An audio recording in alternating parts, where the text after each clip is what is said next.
Olá, povo de Deus, quarta-feira, 2 de novembro de 2022, comemoração de todos os fiéis defuntos.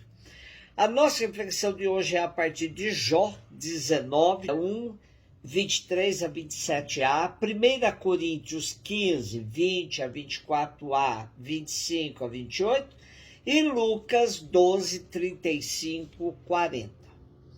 Jó tomou a palavra e disse: gostaria que minhas palavras fossem escritas e gravadas numa inscrição com ponteiro de ferro e com chumbo, cravadas na rocha para sempre.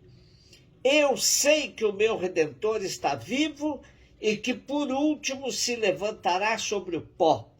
E depois que tiverem destruído esta minha pele na minha carne, verei a Deus.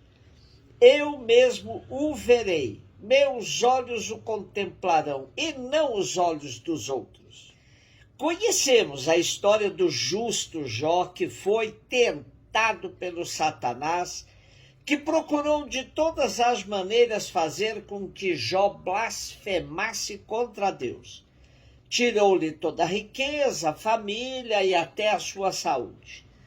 Durante sua enfermidade, foi visitado por 3 amigos que tentaram fazer Jó aceitar que sua situação era fruto do pecado, era um castigo que Deus lhe deu por suas inúmeras faltas. Jó não aceitou essa maneira de ver sua situação, pois tinha convicção de que não pecara a ponto de merecer tal castigo. Hoje temos uma das reações de Jó que expressa sua total confiança de que verá a Deus depois que estiver totalmente destruído na pele. O verá na carne. A postura dos amigos de Jó nos lembra as inúmeras vezes que aparecem pessoas piedosas, tentando consolar quem está passando por um momento difícil, dizendo: aceite, pois essa é a vontade de Deus. As palavras de Jó nos mostram que devemos enfrentar o sofrimento com convicção na misericórdia de Deus e não como se fosse um castigo que merecêssemos.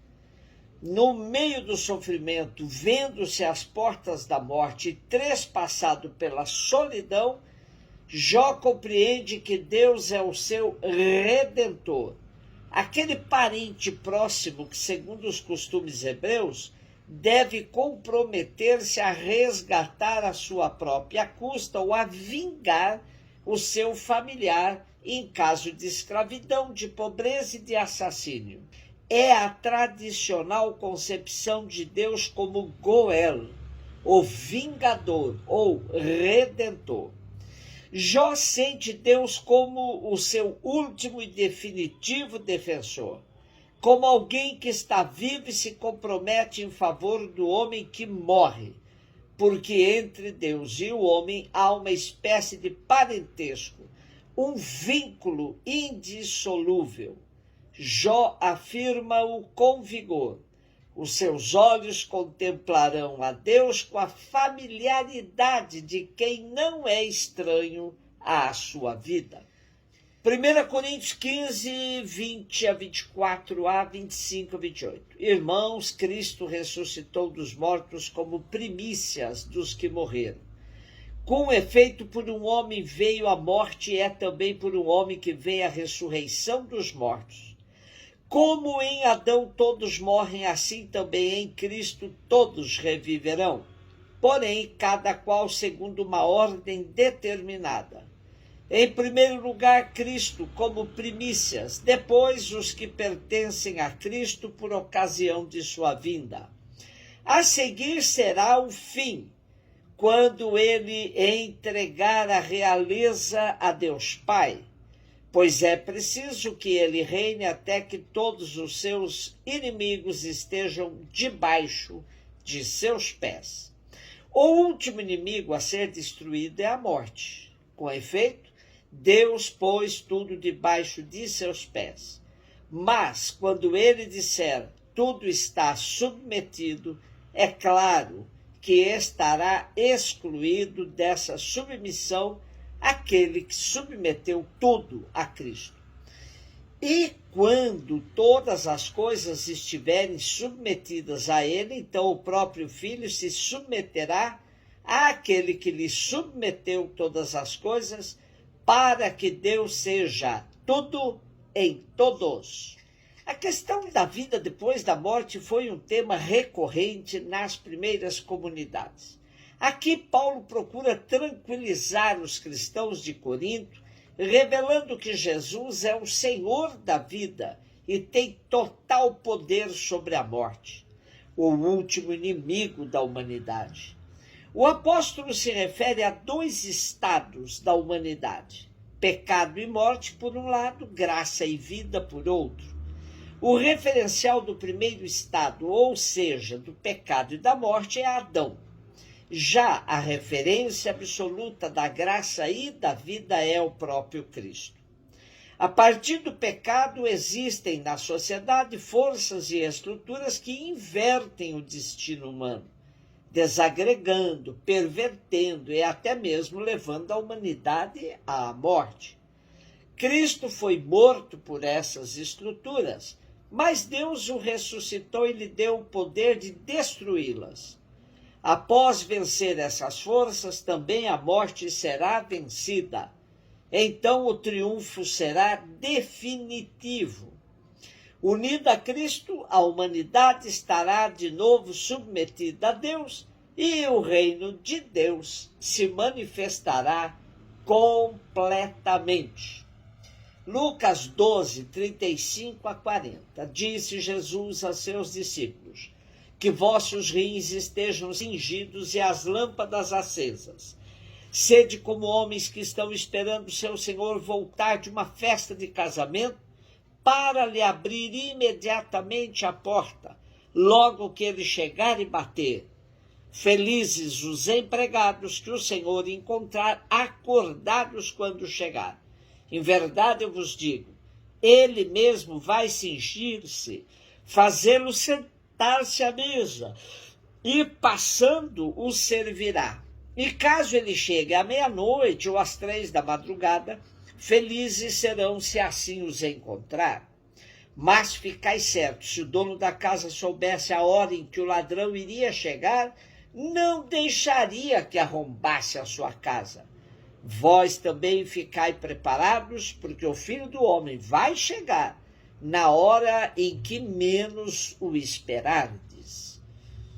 A questão da volta do Senhor era uma ideia muito forte nas comunidades do final do primeiro século. Havia grupos dizendo que a segunda vinda de Cristo era iminente. Outros desanimaram-se de esperar e alguns até deixaram a comunidade. Outros diziam que ele não voltaria mais.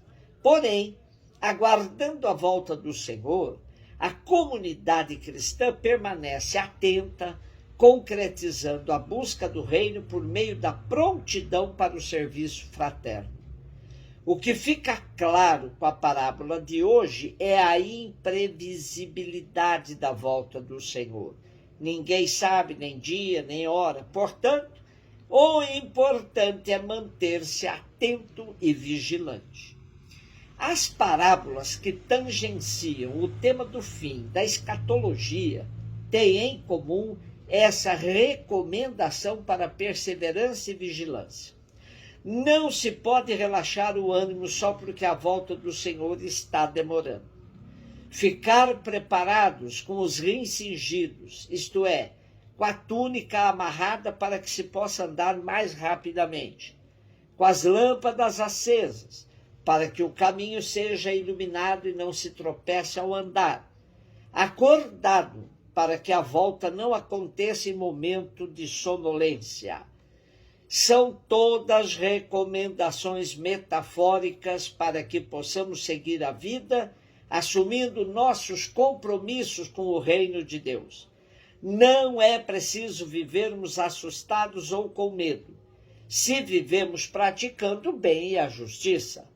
Assim, celebrar os mortos nos coloca frente a frente com a esperança da ressurreição e não com o temor pela nossa travessia desta vida para outra.